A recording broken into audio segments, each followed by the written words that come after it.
നമസ്കാരം, ഞാൻ ഡോക്ടർ അനുജ വർഗീസ്, പുനർജിത്ത് ആയുർവേദ ഹോസ്പിറ്റലിലെ ആയുർവേദ ഫിസിഷ്യനാണ്.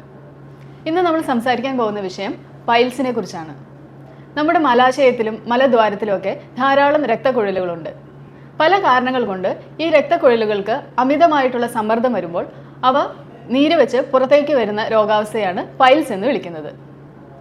ഇത് ഏത് ഭാഗത്തുള്ള രക്തക്കുഴലിനാണ് ഈ വീക്കം സംഭവിക്കുന്നത് എന്നതിനനുസരിച്ച് എക്സ്റ്റേണൽ പൈൽസ്, ഇന്റേണൽ പൈൽസ് എന്നിങ്ങനെ രണ്ട് വിഭാഗമുണ്ട്. മലദ്വാരത്തിന് പുറമെ സ്കിന്നിൻ്റെ അടിയിലുള്ള വെയിൻസിന് അല്ലെങ്കിൽ രക്തക്കുഴലുകൾക്കാണ് വീക്കം സംഭവിക്കുന്നതെങ്കിൽ അതിനെ എക്സ്റ്റേണൽ പൈൽസ് എന്നും, മലാശയത്തിന് അകത്തുള്ള രക്തക്കുഴലുകൾക്കാണ് വീക്കം സംഭവിക്കുന്നതെങ്കിൽ അതിനെ ഇന്റേണൽ പൈൽസ് എന്നും വിളിക്കുന്നു.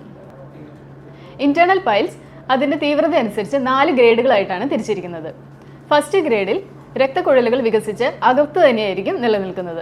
സെക്കൻഡ് ഗ്രേഡിൽ ബാത്റൂമിൽ പോകുന്ന സമയത്ത് ഈ രക്തക്കുഴലുകൾ വികസിച്ച് പുറത്തേക്ക് വരികയും ക്ലോസറ്റിൽ നിന്ന് എഴുന്നേൽക്കുമ്പോൾ അത് തനിയെ അകത്തേക്ക് പോവുകയും ചെയ്യും.